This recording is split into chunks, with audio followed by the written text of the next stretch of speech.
మరి ఉపరాష్ట్రపతి ఎన్నికలు అనేది ఇది చాలా అంటే కొన్ని పార్టీలు సమర్థించవచ్చు ఒక్కొక్క రకంగా, కొన్ని పార్టీలు కానీ ఈ ఉపరాష్ట్రపతి ఎన్నిక అనేది ఇప్పుడే జరుగుతుందా, ఇంకెప్పుడన్నా గతంలో ఎప్పుడన్నా ఉన్నదా? అసలు ఏంటి సార్ దీనిలో ఉన్నటువంటి లోపాలు ఏంటి, దీని గురించి ఏంటి క్లారిటీ? 77 కంటే ముందు 1977 జనతా ప్రభుత్వం వచ్చిన తర్వాత ఆల్మోస్ట్ ఆల్ యునానిమస్ కాంటెస్ట్ జరుగుతుంది. నీలం సంజీవ్ రెడ్డి గారు స్పీకర్గా ఉండి, అంతకుముందు 69లో ఓడిపోయారు అనుకోండి కాంగ్రెస్ అభ్యర్థిగా, ఇందిరాగాంధీ అంతరాత్మ ప్రబోధం మీద ఓడగొట్టింది. బట్ ఆఫ్టర్ 77 అది యూపీఏ కావచ్చు, యునైటెడ్ ఫ్రంట్ దేవగౌడ్ గారి ప్రభుత్వంలో నారాయణ కావచ్చు, తర్వాత ప్రతిభా పాటిల్ యూపీఏ టైంలో కానీ, ఇప్పుడు అబ్దుల్ కలాం కానీ, ఇవన్నీ యునానిమస్ అవుతున్నాయి. బట్ బిఫోర్ 77 ఎమర్జెన్సీ 69 కంటే ముందు కాంటెస్ట్ నెంబర్ ఆఫ్ టైమ్స్ జరిగినాయి. ఉపరాష్ట్రపతి, రాష్ట్రపతి, జైల్ సింగ్ కానీ, ఫక్రుద్దీన్ అలీ అహ్మద్, జాకీర్ హుస్సేన్ కాంటెస్ట్ జరిగినట్టు నాకు కొంత చదివినట్టు గుర్తు. That is 67 onwards. తో గతంలో రాష్ట్రపతి ఎన్నికకు సీరియస్ కాంటెస్ట్ 1969 ఆగస్ట్ 69 ఇందిరాగాంధీ గారు ప్రధాని, నిజలింగప్ప గారు ఏఐసిసి ప్రెసిడెంట్. అప్పుడు కాంగ్రెస్ పార్టీ కాడెడ్లు 71లో స్ప్లిట్ అయింది, 78 జనవరిలో స్ప్లిట్ అయింది. అప్పుడు ఇందిరాగాంధీ గారు ప్రధానిగా ఉండి working committee Bengaluru presidential candidate decide చేయాలి. దాంట్లో వర్కింగ్ కమిటీలో నీలం సంజీవ్ రెడ్డి గారిని ఒక గ్రూప్ ప్రపోజ్ చేసింది, సంజీవ్ రెడ్డి గారి పేరు. దాని మీద వర్కింగ్ కమిటీ ఒపీనియన్, ఓటింగ్ అనుకోవాలి, ఓటింగ్ అంటే సీక్రెట్ ఓటింగ్ కాదు, ఒపీనియన్ 1 ఓట్ మెజారిటీ తోటి ఇందిరాగాంధీ దాన్ని విభేదించాలి. బట్ స్ట్రెంత్ చూసుకున్నప్పుడు ఏదైతుందో సంజీవ్ రెడ్డి గారికి ఒక ఓట్ ఏదైతే సంజీవ్ రెడ్డి గారు ఉండాలా లేదా అనేది something just subject to correction. 1 vote తోటి మెజారిటీ తోటి సంజీవ్ రెడ్డి అభ్యర్థాన్ని కామరాజ్ గారు, ఎస్కే పాటిల్, అతుల్ ఘోష్, నిజలింగప్ప వీళ్ళందరూ ఏదైతుందో సంజీవ్ రెడ్డి గారి మద్దతు చేశారు. ఈమె వైపు చంద్రశేఖర్ కొంతకాలం ప్రధాని ఉండే, రామ్ధన్ దళిత నాయకుడు, తర్వాత కృష్ణకాంత్ అని ఇక్కడ గవర్నర్ ఉండే, వీళ్ళంతా యంగ్ టర్క్స్ అని పేరు, దానికి లీడర్ చంద్రశేఖర్. వీళ్ళు సపోర్ట్ బై ఎంకరేజ్ చేసింది ఇందిరాగాంధీ గారికి. తో తప్పని పరిస్థితిలో నీలం సంజీవ్ రెడ్డి గారి నామినేషన్ జరిగింది.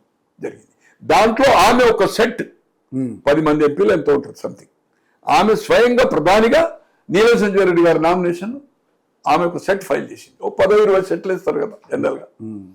వేసినప్పుడు ఏదైతుందో వివి గిరి అప్పటి వరకు ఉపరాష్ట్రపతిగా ఉండే,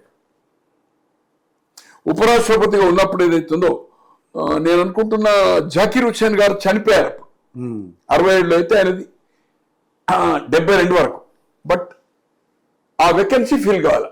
కొంతకాలం 3 నెలల 4 నెలల్లో వివి గిరి గారు యాక్టింగ్ ప్రెసిడెంట్గా ఉన్నారు. తో అతను పోటీ చేయడం జరిగింది.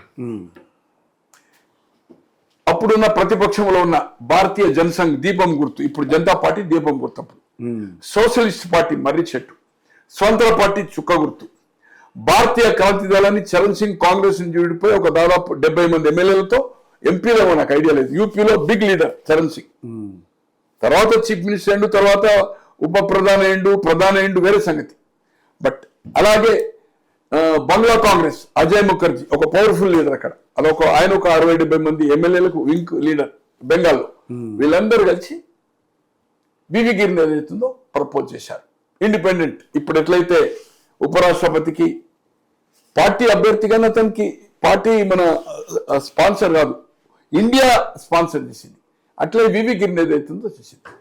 సిడి దేశ్ముఖ్ నేను అనుకుంటే అప్పుడు లెఫ్ట్, సిపిఐ సిపిఎం కొంత లెఫ్ట్ పార్టీస్ ఏదైతుందో ట్రై ఫైట్ అయినప్పుడు ఇందిరాగాంధీ గారు అనుకున్నారు, నాకు రాష్ట్రపతి అనుకూలంగా లేకపోతే ఏదైనా నిర్ణయాలు రిఫార్మ్ చేయాలనుకున్నప్పుడు బ్యాంక్స్ నేషనలైజ్ చేసింది, తర్వాత రాజాభరణం రద్దు చేసింది, నెంబర్ ఆఫ్ ఇష్యూస్ డిసిషన్ తీసుకున్నది.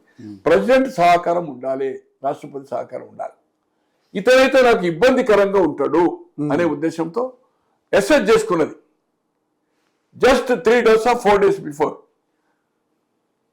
వివి గిరికి ఏదైతుందో ఓటేయడానికి కోసం అంతరాత్మ ప్రబోధం మీద ఓటేయమని పిలిపించింది. అంతరాత్మ ప్రబోధం మీద ఓటేది. అయితే ప్రైమ్ మినిస్టర్ సంజీవ్ రెడ్డి గారు నీరజ్ రెడ్డి గారు నామినేషన్ ఫైల్ చేసింది ఆమె ఒక సెట్ బేరో చేసుకున్నది. మనము నెట్టేది ఉంటే వివిగిరి అయిపోతారు, సంజీవ్ రెడ్డి గారు ఓడిపోతారు. అంతరాత్మ ఆత్మ ప్రబోధం అన్నారు, అంతరాత్మ అన్నారు, కొంత ఆత్మ ప్రబోధం అంటారు. నేనైతే నాకు తెలిసినంత అంతరాత్మ ప్రబోధం మీద ఓటేయమని అడిగింది స్వయంగా ఆమె. ఇక్కడ బ్రహ్మానంద రెడ్డి గారు చీఫ్ మినిస్టర్ అనుకోండి, అక్కడ వైపీ చౌహాన్ తనకెవరైతే అప్పుడు అనుకూలంగా చీఫ్ మినిస్టర్, ఆమె 66 అయింది కదా, 67లో మళ్ళీ జనరల్ ఎలక్షన్ లో ప్రధాని అయింది. నార్త్ లో 5-6 స్టేట్లు major states, UP, Bihar, Bengal, ఇక్కడ కాంగ్రెస్ గవర్నమెంట్ లేవు, బోటాబోటీగా ఉండే, ఆమెకు స్ట్రెంత్ బోటాబోటీగా ఉండే. ఒక రిఫార్మ్ చేసి ఎక్కడో ఒక చేంజ్ చేయాలి, లేకపోతే మనం మార్పులు ప్రజలకు అనుకూలంగా గరీబీ హటావో నినాదం నెంబర్ ఆఫ్ ఇవన్నీ తీసుకోవాలంటే ఆమె మైండ్ లో ఉండే. ఈ మైండ్ సెట్ చేయాలంటే రాష్ట్రపతి అనుకూలంగా ఉండాలా, ఆర్డినెన్స్ కు పెండింగ్ ఉండదు.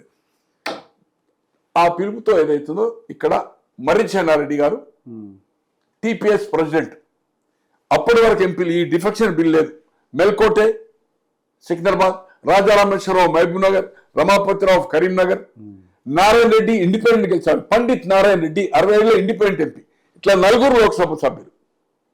తర్వాత ఎమ్మెల్యేలో ఒక 30 మంది, అప్పటి వరకు గౌతులు వచ్చిన అపోజిషన్ లీడర్.